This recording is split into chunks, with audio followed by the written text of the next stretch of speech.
We are heading to Minoh Falls, which is easily accessible from Osaka City.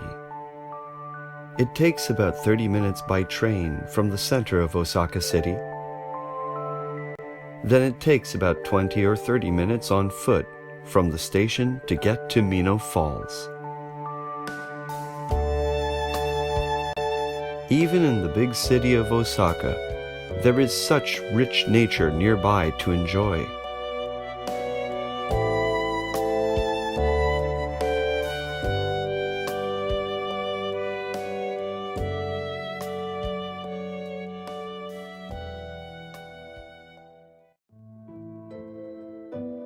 This is Minoh Falls, with a drop of 33 meters and one of the 100 best waterfalls in Japan.